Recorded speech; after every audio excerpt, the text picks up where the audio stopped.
67 की वाणी प्रातः क्लास 25 जनवरी। रिकॉर्ड चला है जाग सजनिया जाग, नवयुग आया। बच्चों को ज्ञानी तू आत्मा बनाने के लिए ऐसे ऐसे जो गीत हैं वो सुनवा करके फिर उनका अर्थ कराना चाहिए।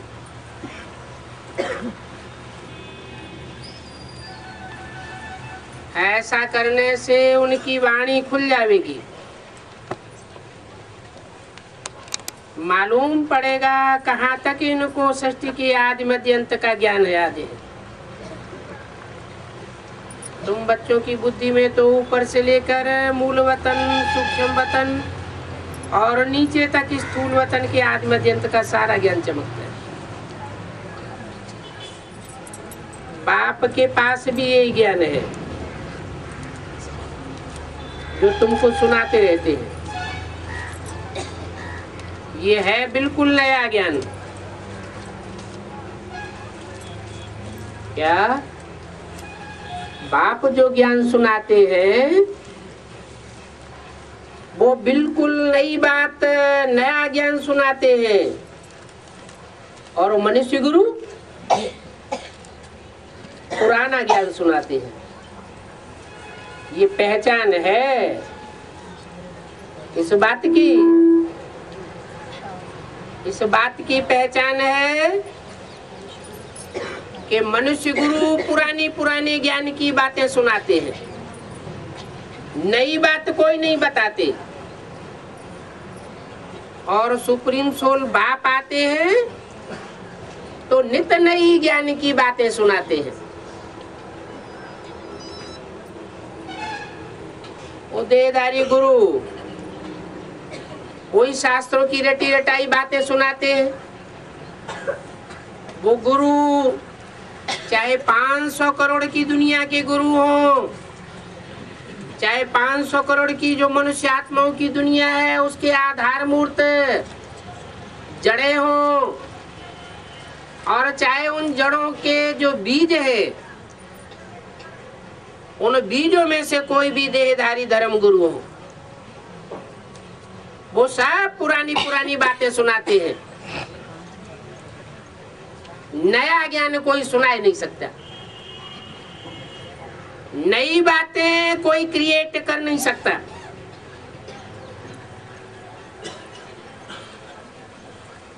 भले शादी में नाम है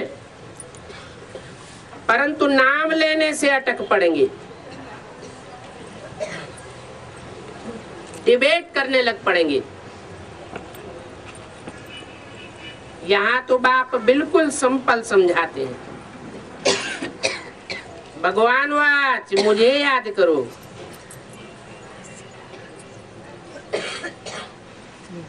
क्योंकि मैं ही पतित पावन हूँ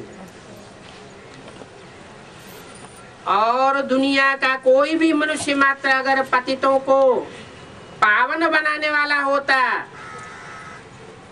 तो 2500 वर्ष की हिस्ट्री में कोई तो पावन बना होता। पावन माना देवता, पतित माना मनुष्य। देवता तो कोई बना नहीं। देवताई सृष्टि होती ही है सतयुग में, राम कृष्ण की दुनिया में। और वो राम कृष्ण की दुनिया मैं ही आकर के स्थापन करता हूँ। जब कलयुग में सब पतित हो जाते हैं तो सब पतितों को आकर के मैं पावन बनाता हूँ। इतनी सिंपल बात समझाते हैं। कभी कृष्ण व विष्णु शंकर आदि को पतित पावन नहीं कहेंगे। क्यों नहीं कहेंगे?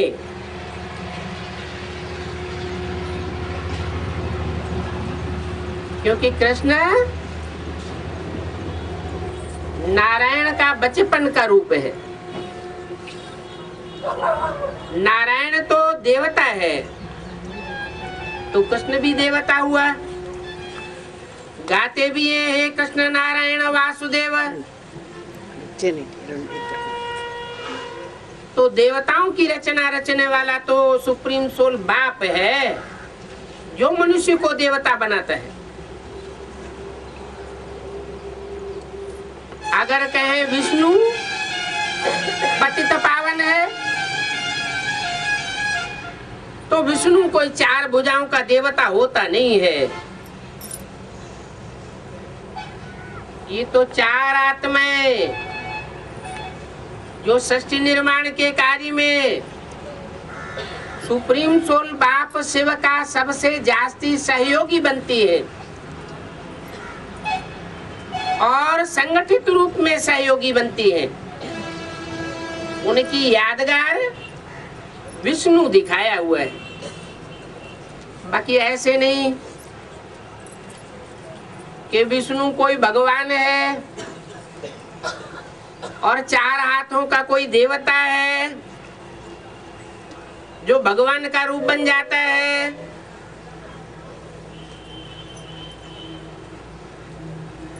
विष्णु इस सारी सृष्टि में से विश्व को समाप्त करने वाला है। नाम ही है विष्णु।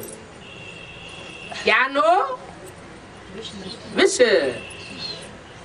नो विष टाल।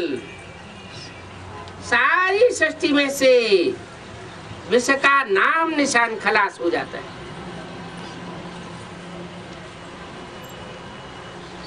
ये ऐसा संगठित 4-5 आत्माओं की पार्ट की यादगार है, और ऐसा पार्ट उनको बजाना कौन सिखाता है? राम, कृष्ण और उनकी सहयोगी भुजाएं सीता और राधा। ये आत्माएं मिलजुल करके सारी सृष्टि में से विष का हनन करती है, निमित्त बनती है। उस विश्व को मिटाने वाला स्वयं परम पिता परमात्मा शिव है, जो विश्व को पीने वाला है।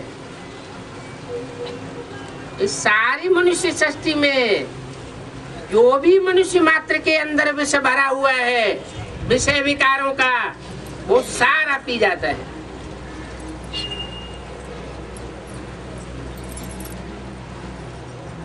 तो विष्णु को भी तुम भगवान नहीं कहेंगे, पतित पावन नहीं कहेंगे,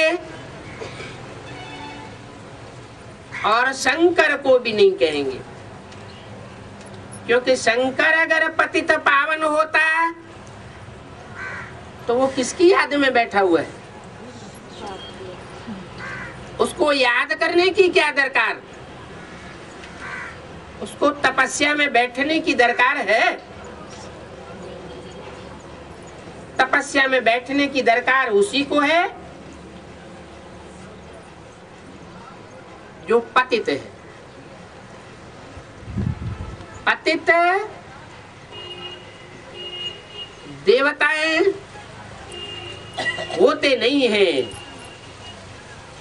जब पतित होते हैं द्वापर युग से तो याद करते हैं। सतयुग त्रेता में देवताएं पावन होते हैं तो कोई को याद नहीं करते हैं, वो आत्म की स्मृति में रहते हैं। आत्म की स्मृति माना स्व की स्मृति। तो शंकर को भी पतित पावन नहीं कह सकते। सूक्ष्म वतनवासियों को भी तुम पतित पावन नहीं कहते हो, क्योंकि सूक्ष्म वतनवासी है फरिश्ता। फरिश्ता का अर्थ ही होता है जिनका फर्श की दुनिया वालों से कोई रिश्ता नहीं। फर्श की दुनिया दैहिक दुनिया है। देह और देह के संबंधों की दुनिया से उनका अटैचमेंट टूटा हुआ होता है। तो सूक्ष्म वतनवासी देवताओं को भी पतित पावन नहीं कहते हो। जब सूक्ष्म वतनवासी फरिश्ताएं ही पतित पावन नहीं होते हैं, तो सूक्ष्म वतन से जो नीचे स्टेज का मनुष्य लोक है, शाकाहारी लोक है, वहां के रहने वाले मनुष्य कैसे पतित पावन हो सकते हैं? कोई भी गुरु गोसाई, जो भी मनुष्य गुरु है, वो पतित पावन नहीं हो सकते। ये ज्ञान भी तुम्हारी बुद्धि में है।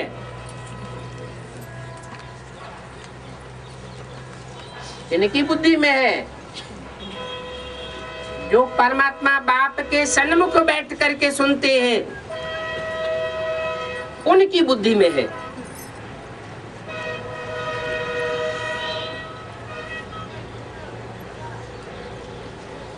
शास्त्रों के बारे में जास्ती आर्यू करना ठीक नहीं है। बहुत वाद विवाद हो जाता है।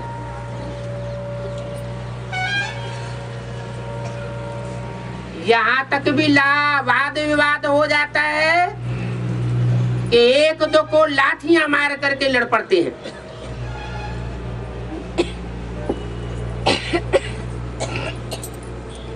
इस बात की शूटिंग कैसे होती है?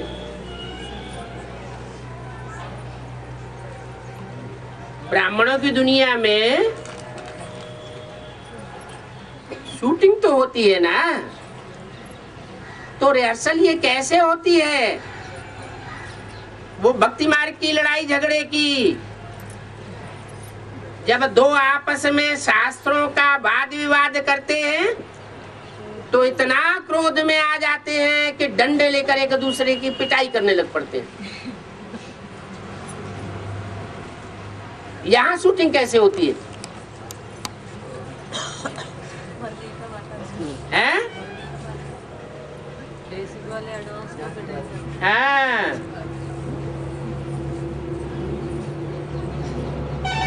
यहाँ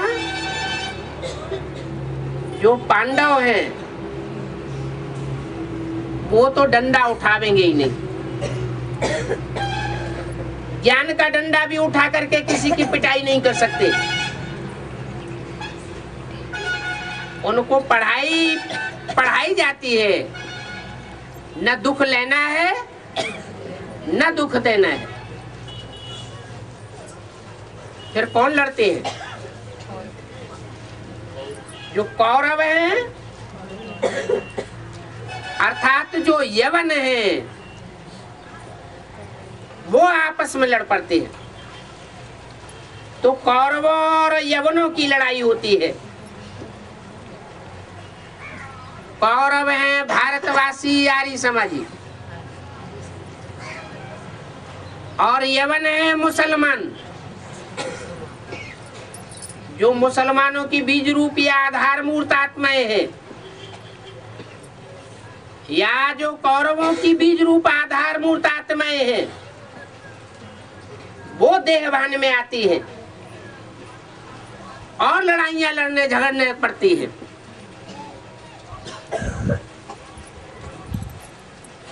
तो तुम बच्चों को शास्त्रों की बातों में टू मच नहीं जाना है।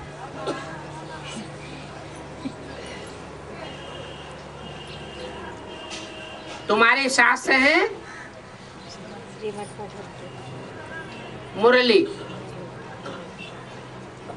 जो कागज के पत्ते बन चुके हैं, जिसे बाबा कहते हैं थर्ड क्लास।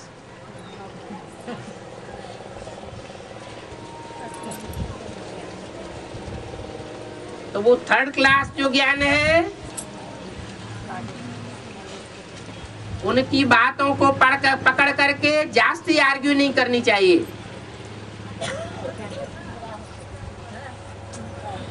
तुम तो जानते हो मूल बात है आत्माभिमानी बनने की। कोई को आत्मिक स्थिति में स्थित होकर के थोड़ा भी समझावेंगे तो आर्गू करने की दरकार नहीं पड़ेगी। अपन को आत्मा समझना है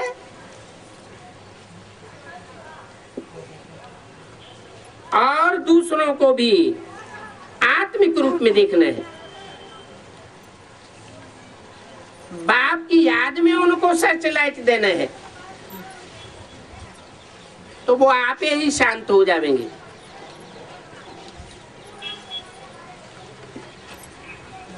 ये श्रीमत है मुख्य।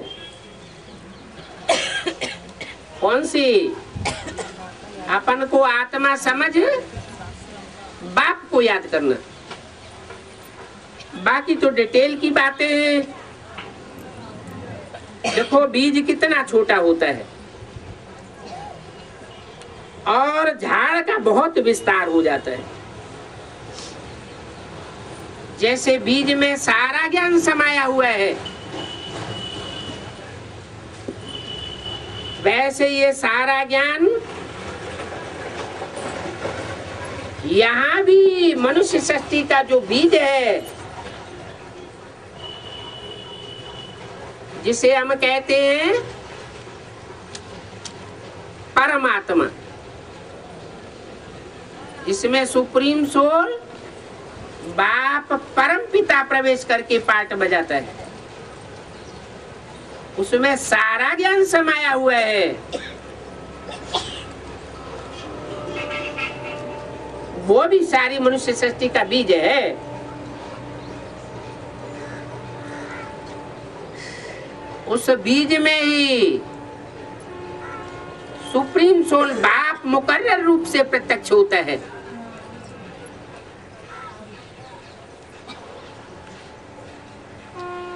तुम्हारी बुद्धि में बीज की भी पहचान है और झाड़ की भी पहचान है।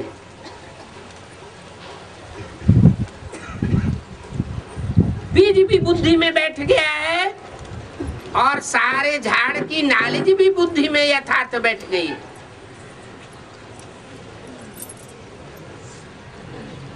जिस प्रकार तुम जानते हो और कोई ऐसा ज्ञान समझा नहीं सकता।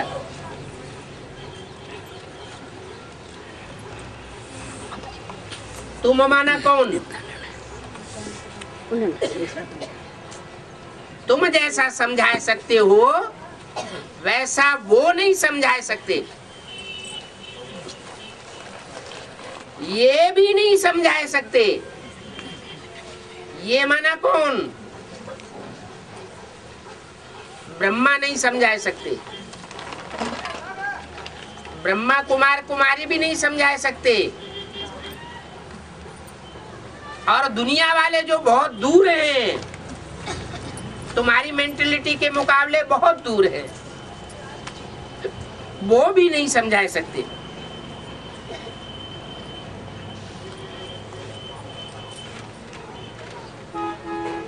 झाड़ की आयु देखो कितनी लंबी लिख दी है।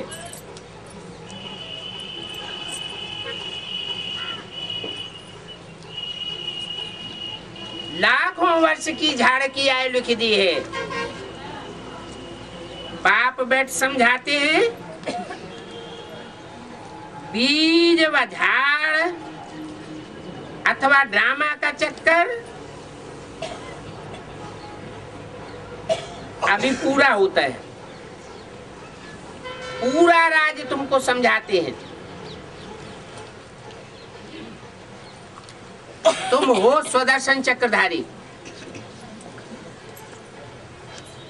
कोई नया आवे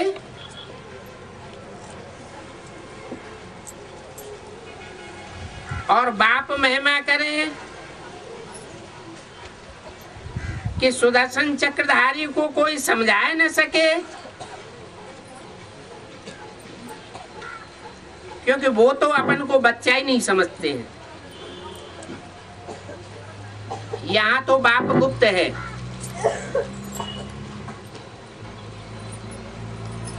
गुप्त पार्ट बजाय रहा है। बाप भी गुप्त है और बाप की नॉलेज भी गुप्त है। और बाप की नालिश से क्या वर्षा मिलता है? बाप जो पढ़ाई पढ़ाते हैं उस पढ़ाई से क्या पद मिलता है? वो भी गुप्त है।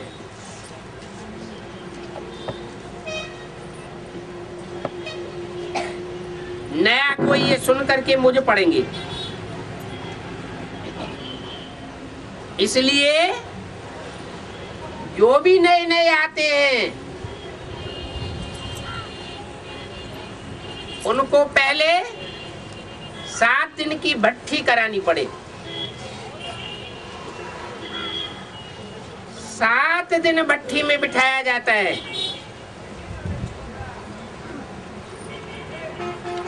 इसलिए भागवत रामायण आदि में 7 दिन बिठाते हैं।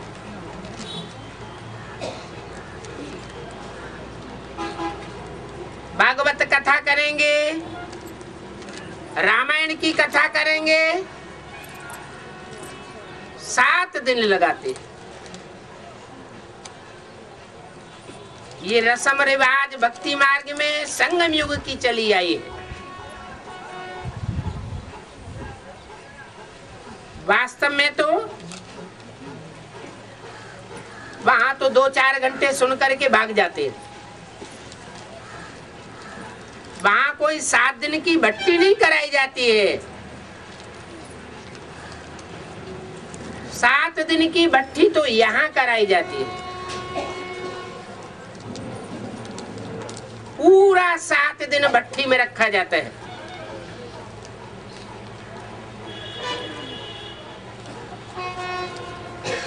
तो बुद्धि में जो भी सारा किचड़ा है, विकारों की खाद भरी हुई है, वो निकल जाती है। सदा के लिए नहीं निकल जाती है, बेसिकली निकल जाती है। और जब कचरा निकल जाता है तो बुद्धि शुद्ध हो जाती है। शुद्ध बुद्धि में बाप का ज्ञान आसानी से बैठता है। बुद्धि योग बाप के साथ लटक जाता है। यहाँ इस दुनिया में सब रोगी है। सतयुग में ये रोग नहीं होते हैं। वहां कोई बीमारी नहीं पड़ती।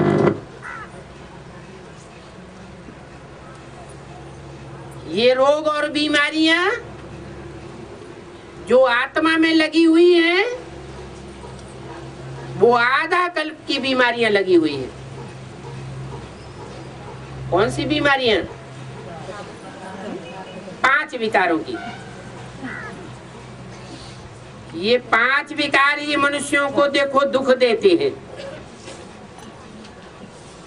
और इन 5 विकारों से ही मनुष्य बीमार हो पड़ते हैं। ये 5 विकारों का रोग बड़ा भारी है।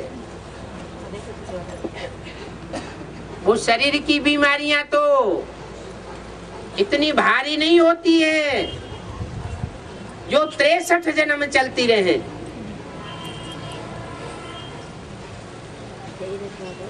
वहां सतयुग में ये बीमारियां नहीं होती हैं। यहाँ तुम देही अभिमानी बन करके रहते हो और ये जानते हो हम आत्मा एक शरीर छोड़ दूसरा लेते हैं। पहले से ही नई दुनिया में साक्षात्कार हो जाता है कि हमको कहाँ जन्म लेना है, कौन से माँ बाप के पास जन्म लेना है। वहां अकाले मौत कभी नहीं होती।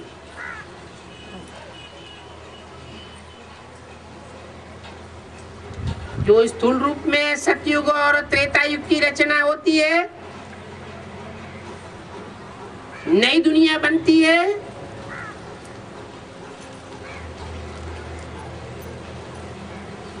वहां भी अकाले मौत नहीं होती।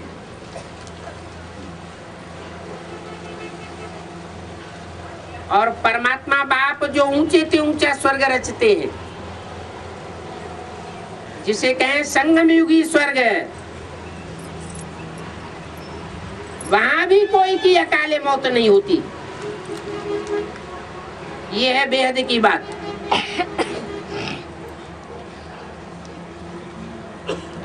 यहाँ तो अभी अकाले मौत होती रहती है। अभी अभी अच्छे खासे ज्ञान में चलते हैं,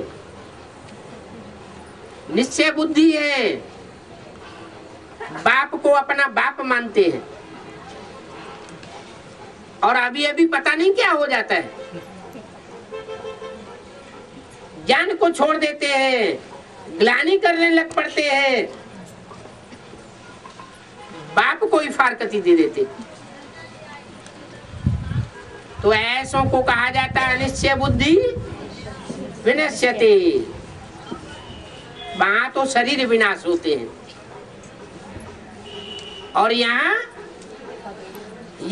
पद का विनाश हो जाता है।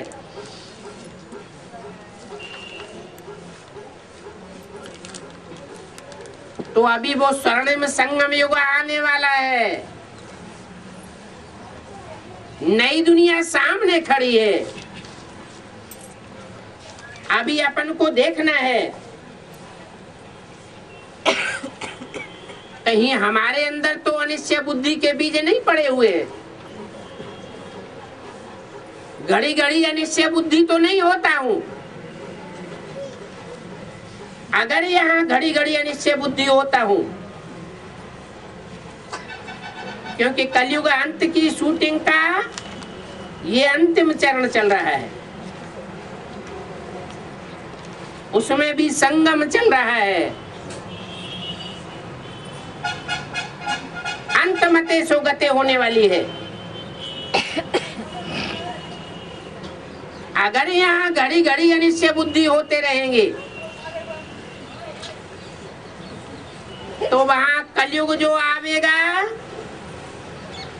वहां कोई भी जन्म में ऊंच पद नहीं पा सकेंगे,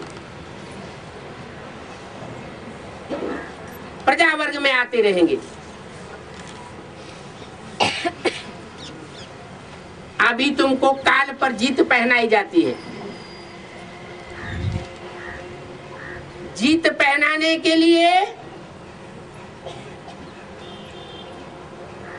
कौन सा गुरु चाहिए?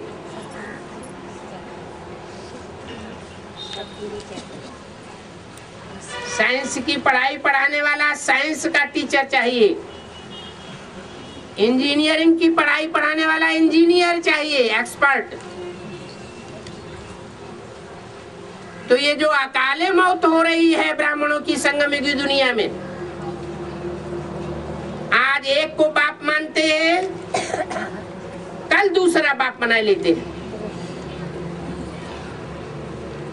ऐसे लौकिक दुनिया में होता है। आज इस जीवन में एक बाप के बच्चे हैं, बल्दियत एक लिखते हैं और शरीर छोड़ जाते हैं तो दूसरा बाप बन जाता है। ऐसे यहाँ ब्राह्मणों की दुनिया में भी घड़ी घड़ी अकाले मौत हो रही है, और जब फाइनल परीक्षा होगी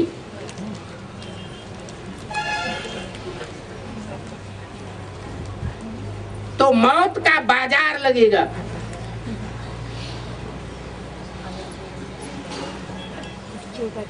इस मौत से बचने के लिए, बचाने के लिए अकाल मूर्त बाप आता है। अकाल मूर्त माना जिसको कोई काल खा नहीं सकता, माना वो जब से प्रत्यक्षता रूपी जन्म लेता है उसको कोई अनिश्चय बुद्धि रूपी काल खा नहीं सकता। ऐसा टीचर तुमको प्रैक्टिकल में मिलता है।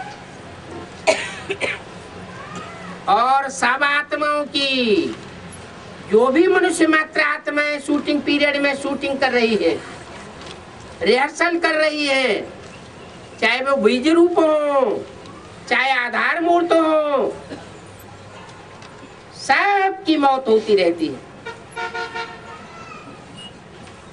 सबसे जास्ती निश्चय अनिश्चय बुद्धि जन्म मृत्यु के चक्कर में कौन सी आत्मा आती है?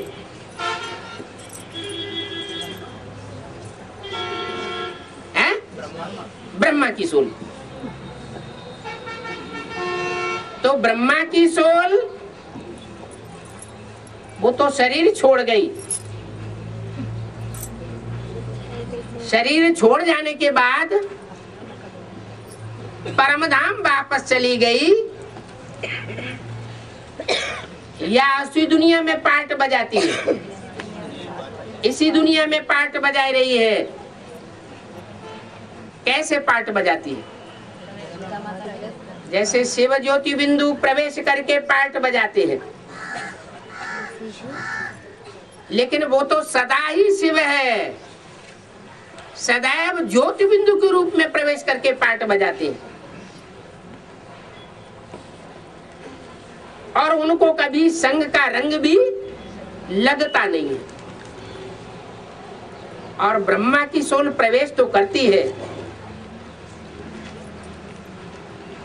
लेकिन संग का रंग भी उसे जरूर लगता है। जिसमें भी प्रवेश करती है, जैसी आत्मा का भी संग होता है, वैसा ही रंग हो जाता है।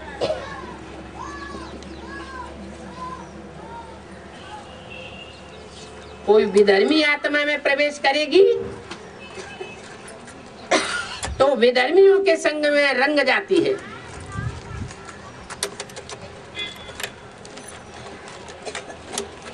और सुप्रीम सोल बाप जिस तन में मुकर्रर रूप से प्रवेश करता है, अगर उसमें बीज रूप बन करके प्रवेश करती है तो तुरंत बीज रूप स्टेज बन जाती है। जैसा संग वैसा संग रंग उस आत्मा को सबसे जास्ती लगता है। क्यों?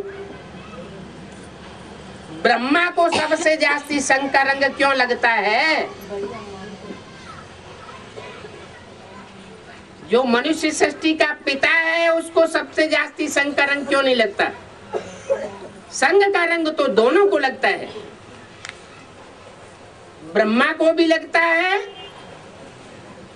और शंकर को भी लगता है। माना कृष्ण की आत्मा को भी लगता है और राम की आत्मा को भी लगता है। अंतर क्या है?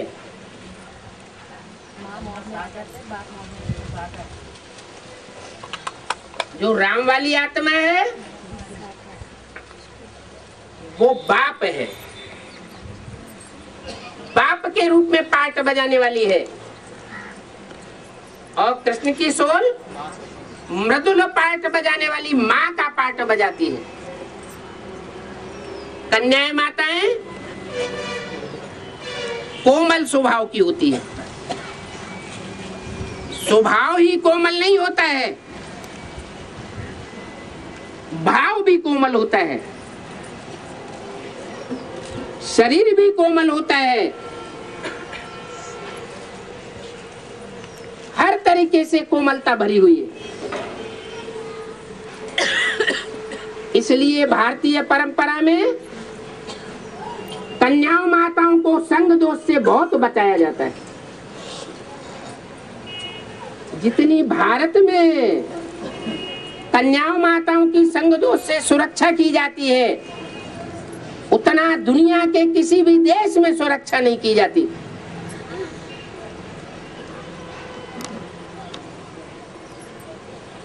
जितना जितना उनको सुरक्षा प्रदान करेंगे, व्यभिचार से बचाएंगे, व्यभिचार दोष से बचाएंगे, उतना उतना सुख शांति बढ़ती रहेगी, सुरक्षित रहेगी। और जब घर की धरित्री अपवित्र होना शुरू होती है, संग का रंग लगना शुरू होता है, तो घर बिगड़ जाता है। एक घर बिगड़ता है तो गांव बिगड़ जाता है। कहते हैं तालाब में एक सड़ी मछली हो तो सारा तालाब गंध से भर जाता है। तो ये संग का रंग, दुस्संग बड़ी तेजी से फैलता है।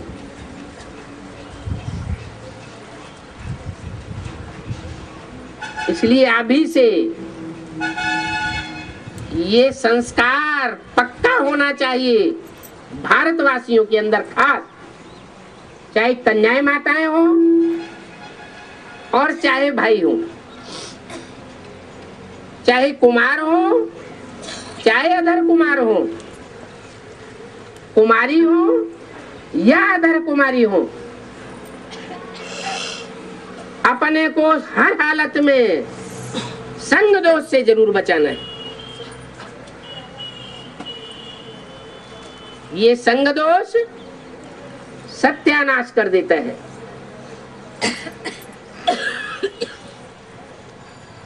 विधर्मियों के संग के रंग से अपन को जरूर बचाना है। ऐसे नहीं कि द्वापर युग से ही विधर्मियों का संग का रंग लगता है, संगम युग में नहीं लगता है। नहीं, द्वापर युग से जो विधर्मी आते हैं उनकी तो रूपरेखा, उनका भाव स्वभाव, उनका चेहरा मोहरा स्पष्ट पहचान में आ जाता है।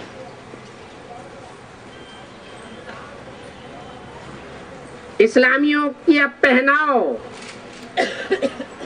लंबाई चौड़ाई, रंग आदि देख करके कोई भी पहचान सकता है ये इस्लामी है। बौद्धियों का गोल चेहरा, चिकना शरीर, अनिया वो नहीं निकालना।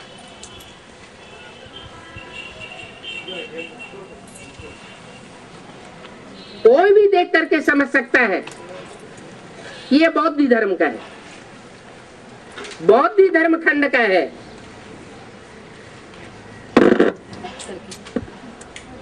माता जी वही कनेक्शन कुछ नहीं लाइट ऐसा रहने दीजिए। मुस्लिम धर्म का होगा वो भी पहचान में आवेगा। लेकिन यहाँ संगम युग में जब शूटिंग पीरियड चलती है, रिहर्सल होती है, तो वो ही पहचान सकते हैं जो ज्ञानी आत्माएं होंगी।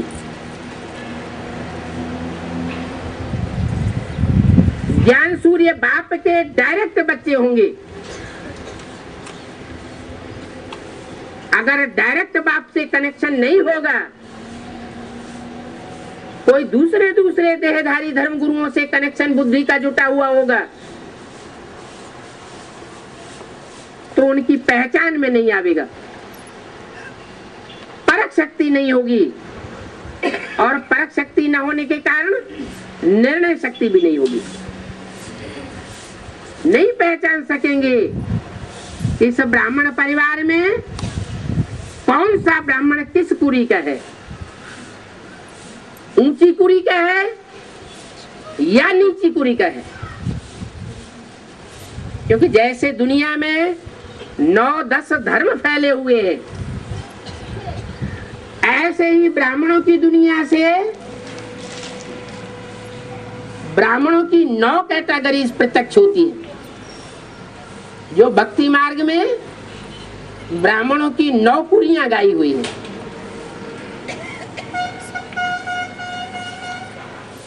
एक से एक श्रेष्ठ है और एक से एक निष्कृष्ट है। इसलिए बेसिक नॉलेज में भी ब्रह्मा के मुख से शिव बाबा ने बोला कि दुनिया का अच्छे से अच्छा देखना हो तो यहाँ देखो, और दुनिया का भ्रष्ट से भ्रष्ट स्वभाव संस्कार का देखना हो तो यहाँ देखो। ये सिर्फ बेसिक नॉलेज वालों की बात नहीं है,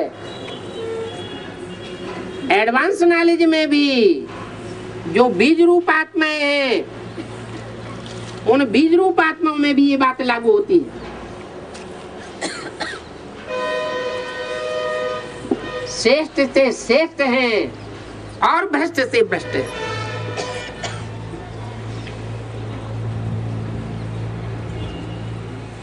अच्छे अच्छे स्वधर्मी भी हैं और नीचते नीच विधर्मी भी है, विदेशी भी है। अगर यहाँ उनके संग के रंग में आ गए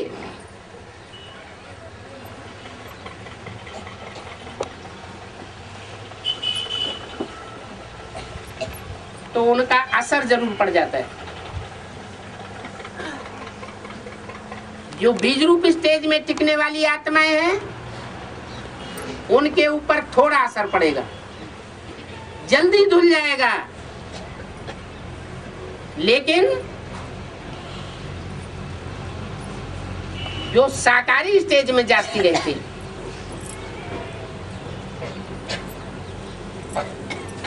वो संग के रंग को जल्दी ग्रहण करते हैं और जल्दी छोड़ नहीं पाते। जो पुरुष चोला है वो बाप होता है। बाप बीज रूप स्टेज वाला होता है, और जो स्त्री चोला है वो धरणी गाई जाती है। धरणी में एक तरफ धारणा भी जास्ती होती है, अगर प्योरिटी है तो, और अगर संग के रंग में आ गई, विधर्मियों के संग के रंग में आ गई या विदेशियों के संग के रंग में आ गई तो धारणा लोप हो जाएगी। धारणा भी जास्ती होती है और देह अभिमान भी जास्ती होता है। पुरुषों में इतना देह का होना नहीं होता है, कन्याओं माताओं में देह का होना बहुत होता है और देह का मोह भी जास्ती होता है। तो एक तरफ फायदा भी है, दूसरी तरफ नुकसान भी है। तो फायदे का सौदा कर लेना चाहिए, ये घाटे का सौदा करना है। फायदे का सौदा करना चाहिए।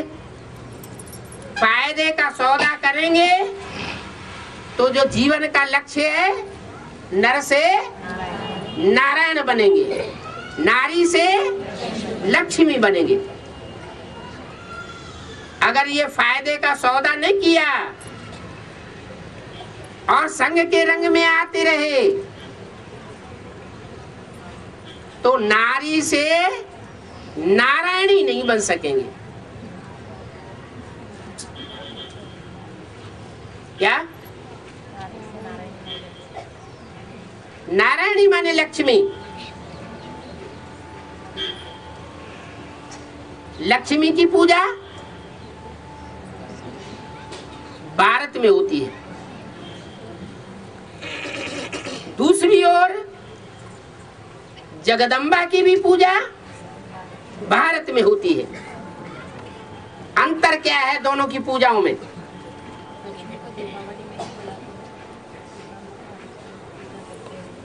अंतर ये है कि लक्ष्मी महालक्ष्मी के रूप में पूजन होती है, तो लक्ष्मी के साथ नारायण भी आ जाता है। और जगदम्बा की अकेले रूप की पूजा होती है।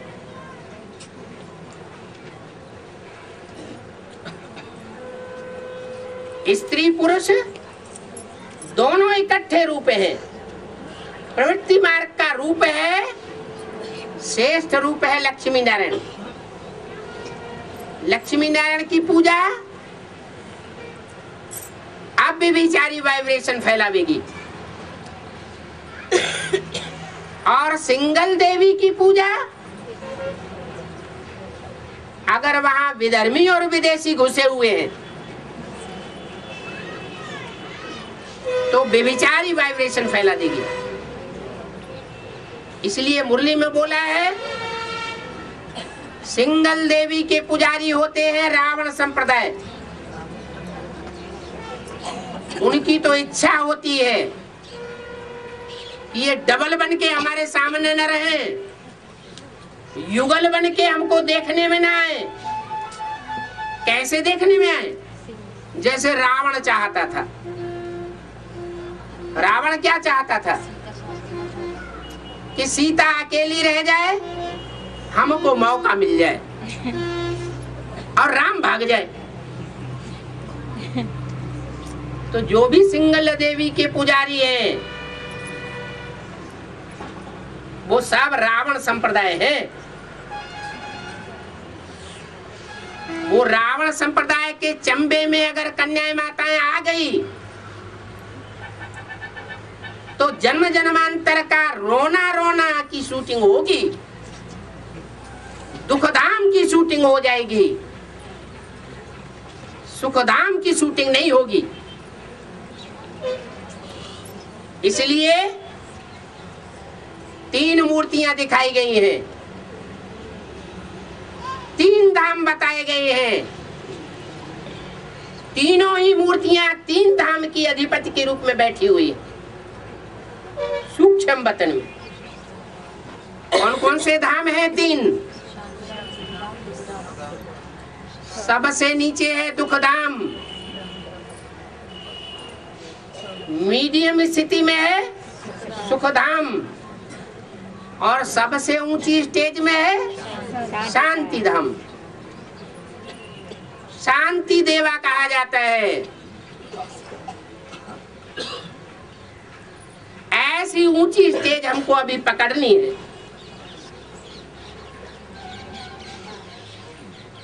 तो किसका संग करना चाहिए? शांति देवा का संग करेंगे, जिस देवा में सुप्रीम सोल बाप मुकर्रर रूप से कार्य करता है। वो सदा ही शांति धाम का वासी है। इस सृष्टि पर आकर के पार्ट बजाता है। विधर्मियों और सुधर्मी आत्माओं के संग के रंग में आता है, क्लोज कांटेक्ट में आता है, तो भी उसके ऊपर संग का रंग नहीं लगता। उसकी मन बुद्धि रूपी आत्मा उपराम स्टेज में रहती है, सदा ही उपराम।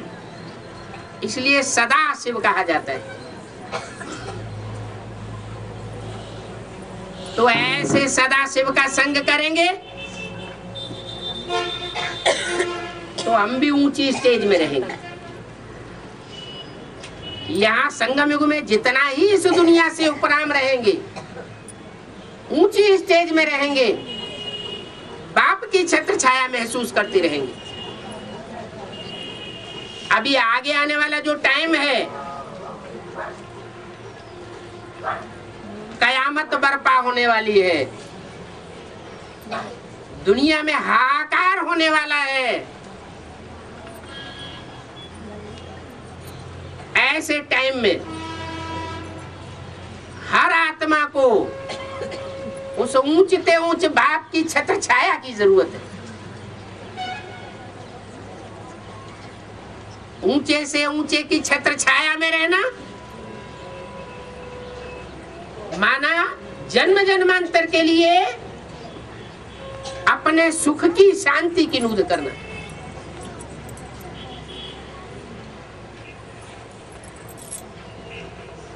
विष्णु भी है मीडियम कैटेगरी में।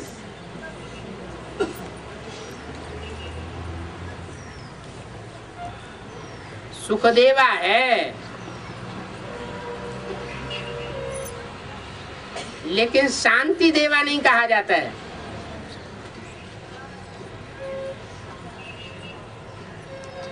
शांति धाम में ले जाने के लिए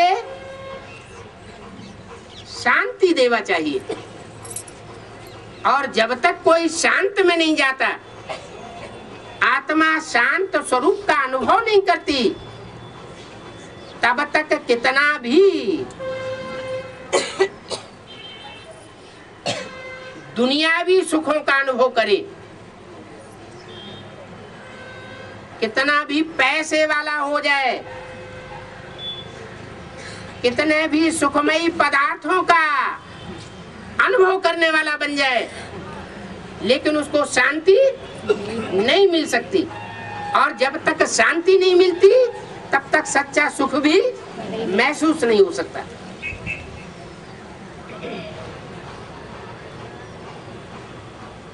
और सुखदेवा जो विष्णु का पार्ट है,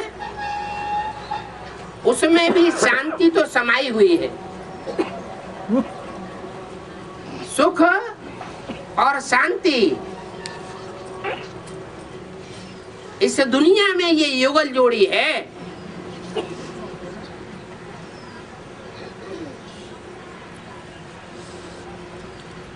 दुख जो है वो अशांति देता है।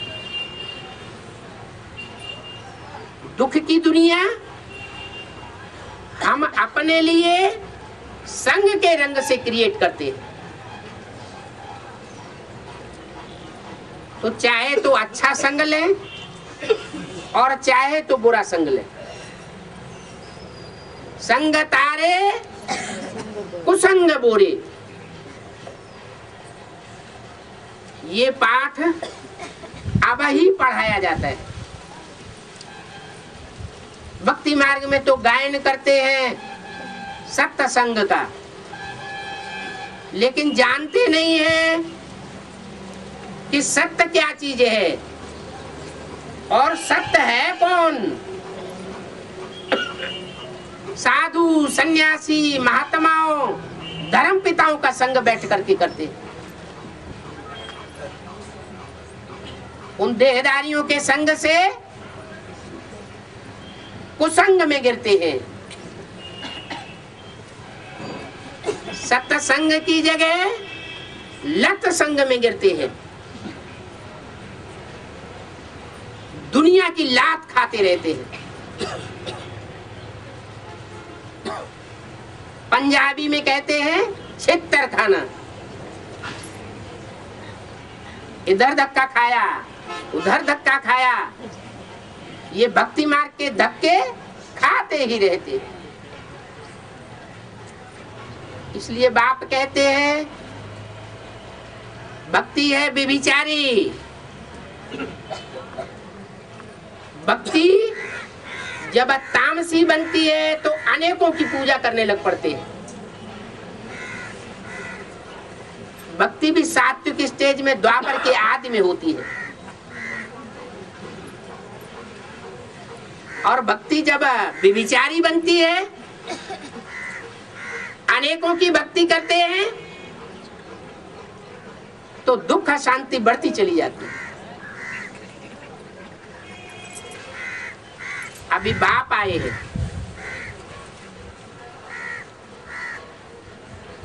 ज्ञान भी सुनाते हैं। अंधश्रद्धा युक्त जो दुनिया में भक्ति चलती है उसका भी ज्ञान देते हैं। बताते हैं कि भक्ति रावण से आती है, ज्ञान एक राम से आता है, क्योंकि ज्ञान रोशनी है। रोशनी सूर्य से आती है।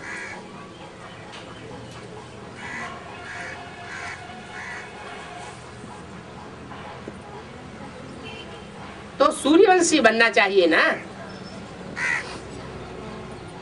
चंद्रवंशी क्यों बनना चाहिए? चंद्रमा तो सूर्य से रोशनी लेता है, लेकिन बुद्धि में बैठा हुआ है भक्ति मार्ग, 63 जन्मों का पक्का संस्कार गीता का भगवान कृष्ण उर्फ दादा लेखराज साकार स्वरूप है।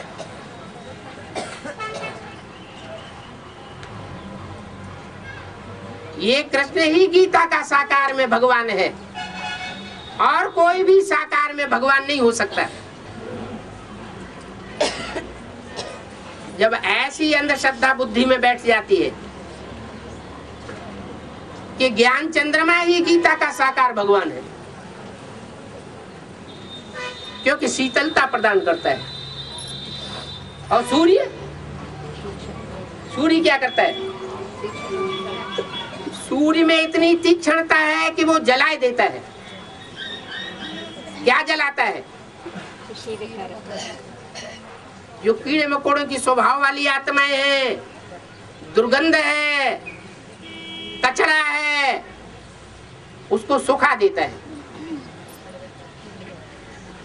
चंद्रमा की रोशनी में कीड़े मकोड़े भी पलते हैं और दुर्गंध भी पलती रहती है।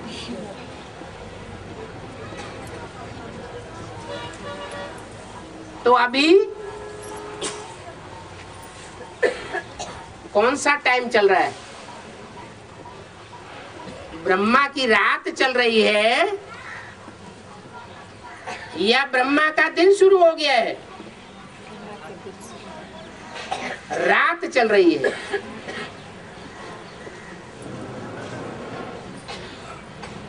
ब्राह्मणों की आधारभूत दुनिया में तो रात है ही है,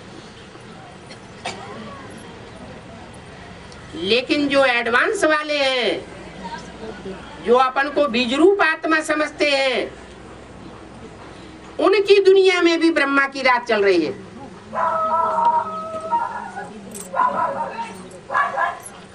सभी के लिए क्या? 500-700 करोड़ सभी मनुष्य मात्र के लिए है?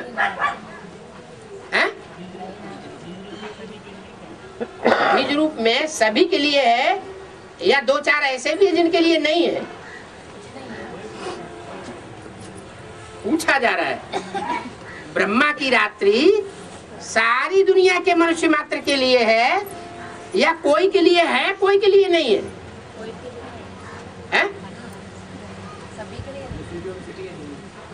सूर्यवंशियों के लिए अज्ञान की रात्रि नहीं है। वो सदैव निश्चय बुद्धि होकर रहते हैं, सदाशिव होकर रहते हैं। सदाशिव होकर के तो नहीं रहते, कभी आत्म की स्थिति में रहते हैं, कभी संग के रंग में भी आते हैं। अनिश्चय बुद्धि सदा काल के लिए नष्ट हो जाए ऐसा नहीं है।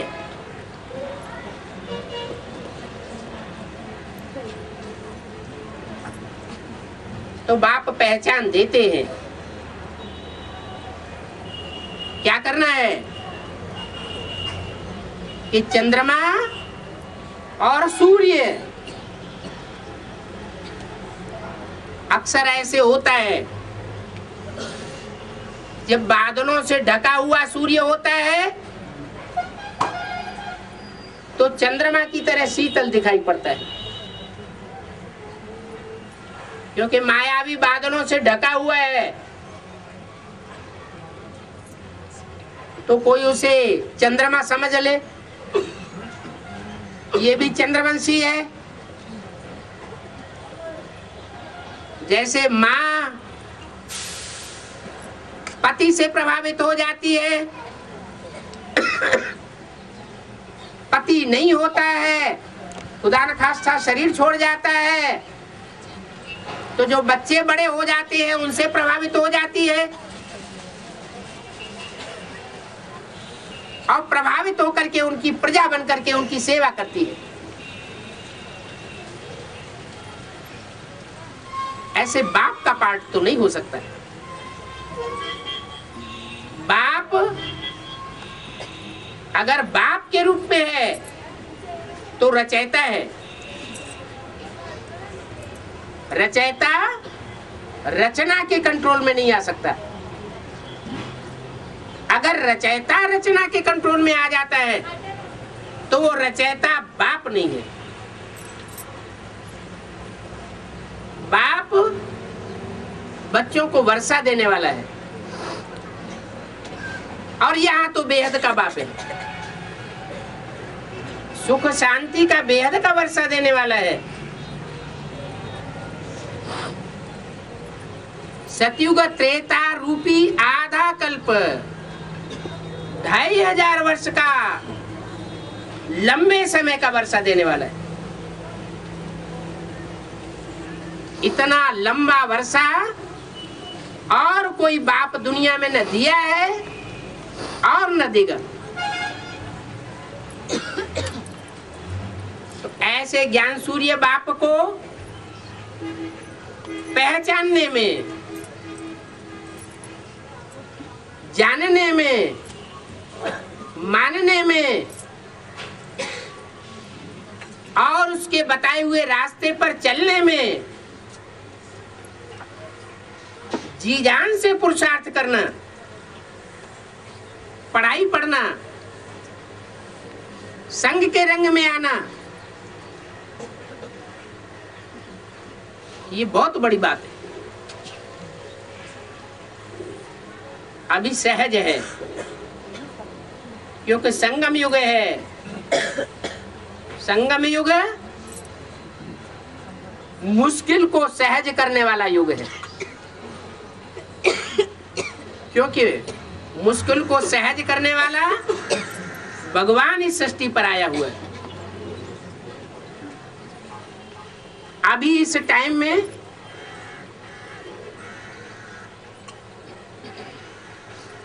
अगर मुश्किल को सहज न कर पाया तो 63 जन्म भी मुश्किलातों से घिरे हुए रहेंगे। कोई सहयोगी नहीं बनेगा। इसलिए खास करके कन्याओं माताओं को, जिनको कलयुग में अबला कहा जाता है, उनको संग के रंग के ऊपर बहुत ध्यान देना चाहिए। दुष्ट संग जन दे विधाता, ऐसे भक्ति मार्ग में कहते हैं। अब कोई विधाता ब्रह्मा या भगवान दुष्ट संग थोड़ा ही देता है। अभी संगम युग में जानबूझ करके, हठ करके, जबरियन अपने अहंकार को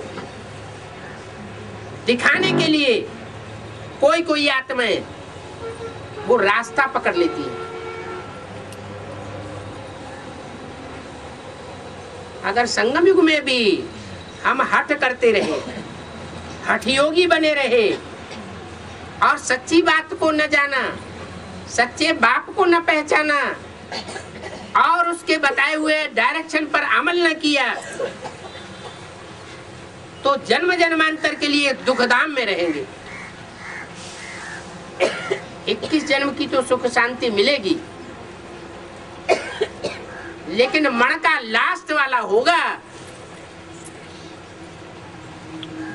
माला के मणकों में लास्ट नंबर होता जाएगा। बाप के नजदीक भी हो सकता है, लेकिन दुख अशांति से भरा पूरा जीवन वो अच्छा नहीं है।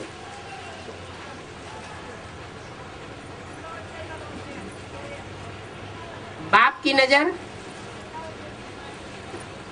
हर बच्चे पर रहती है, लेकिन बाप कोई के भाग्य को बदल नहीं सकता। अपना भाग्य बदलना और श्रेष्ठ बनाना अथवा अपना भाग्य नीचे गिराना, यह हर आत्मा की अपनी मुट्ठी में है। इसमें ब्रह्मा भी कुछ नहीं कर सकता, जिसे विधाता कहा जाता है। प्रजापिता भी कुछ नहीं कर सकता और सुप्रीम सोल बाप भी कुछ नहीं कर सकता। इसलिए बोला है कि एक हिम्मत का कदम आत्मा को उठाना है।